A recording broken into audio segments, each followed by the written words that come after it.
the station covering all of the DMV. This is DC News Now. It's a service that is so needed, so needed. Tonight on DC News Now, a local veterans group desperate for help.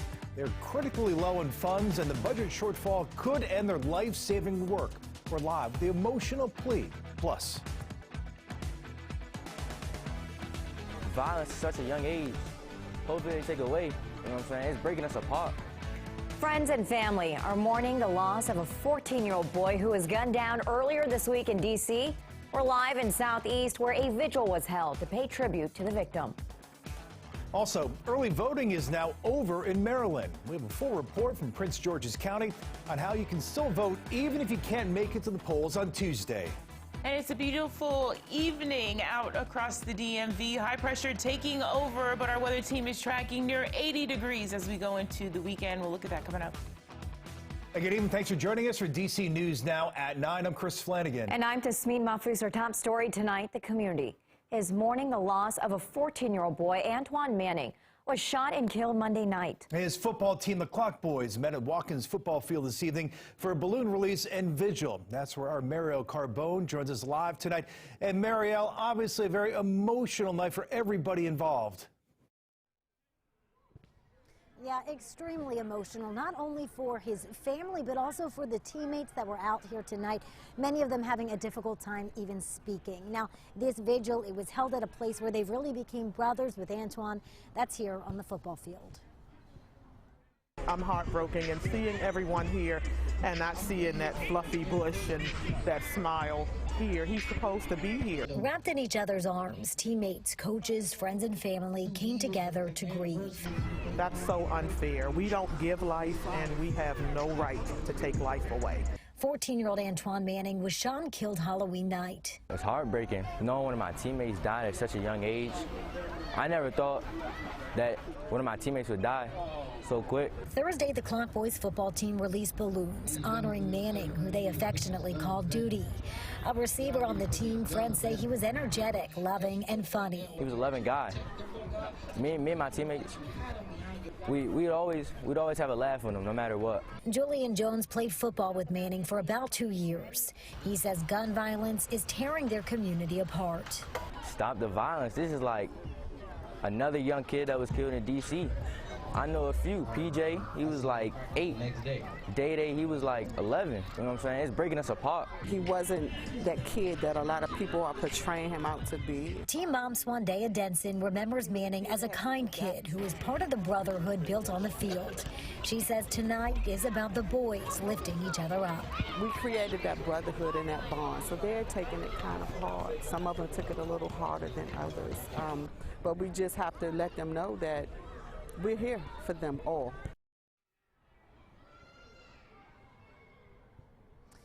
And police did release surveillance video of a suspect vehicle in this case. We'll link to that photo on our website. They are also offering a $25,000 reward for any information that leads to an arrest in this case.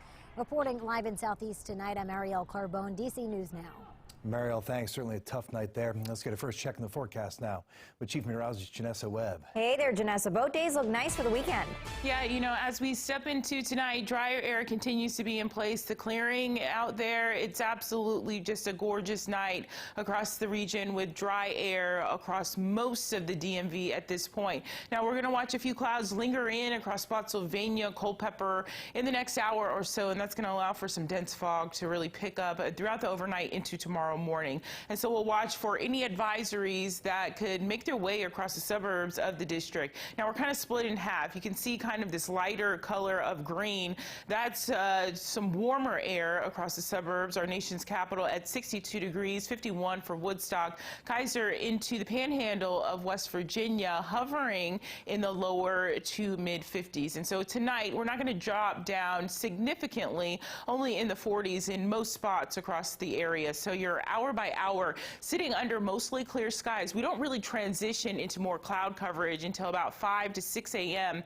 Tomorrow morning. We are watching our area of low pressure just to our south, and that's going to pump in the clouds for your Friday afternoon. Now, looking into the weekend, we are tracking the 80s. We'll look at that forecast coming up. Vanessa, thank you. And a Northern Virginia veterans organization is running low on funds for a program its members say is critical for their well-being. And now it's asking for help. It says it desperately is needed. Northern Virginia Bureau reporter Max Marcilla joins us live from Fort Belvoir, Virginia. And Max's program is all about getting veterans to and from their doctor's appointments. That's right. The organization Nova Vets says this is an important initiative. Really, the difference between life and death sometimes is getting that veteran to and from their doctor's appointments safely and on time.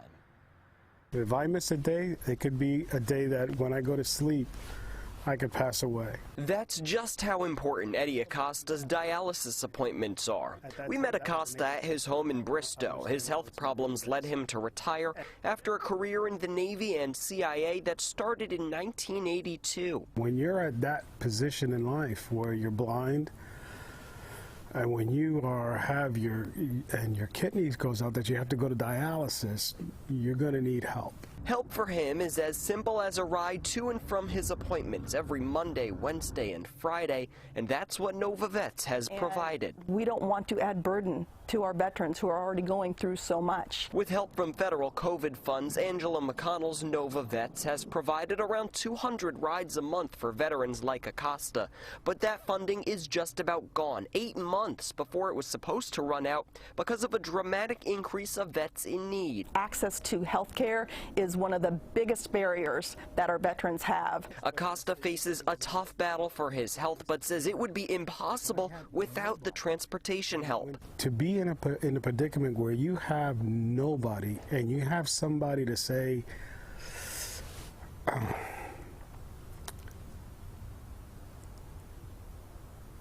that they're there, it's priceless. As for a solution, McConnell is searching for funding help from any direction, from fellow organizations to state and federal government sources. I have a lot of promises, but I haven't had any follow through yet. Now, McConnell says this program ensures that the rides will be more than just a standard Uber or Lyft. It makes sure the veterans have exactly what they need, whether that's assistance with a wheelchair or waiting just in case that appointment runs long, to make sure they know that there's a ride when they come out. Reporting live in Fort Belvoir, Max Marcilla, DC News Now. And DC News Now is your local election headquarters, and early voting just wrapped up in Maryland. Voters turned up at the polls in Prince George's County tonight. Our reporter Yamari Sase covers Prince George's County and spoke to many of them and explains what to do if you can't make it in person on Tuesday. Thursday was the last day for Marylanders to vote early in person, and we caught up with some voters who made it to the polls early before they closed. It's easy, it's convenient, it's nice, like this facility. I don't know, it's been great, all early voting. I've done it for the last 5 elections, and it's been fantastic. I'm just going to get it out by this being the last day. Although Prince George's County saw a drop in person early voting compared to years before, election officials say there are different factors to consider. The numbers are very low. But again, they're offset by the mail-in ballots. Alicia Alexander with the county's Board of Elections says they expected a larger turnout as early voting wrapped up Thursday. And we saw long lines form inside the Bowie voting location as people came out to vote. I thought I would beat the rush, but obviously not. Well, that's awesome, though. I'm glad that a lot of people are voting early. We also saw major campaigning, including an appearance by Dan Cox, who's the Republican candidate for governor.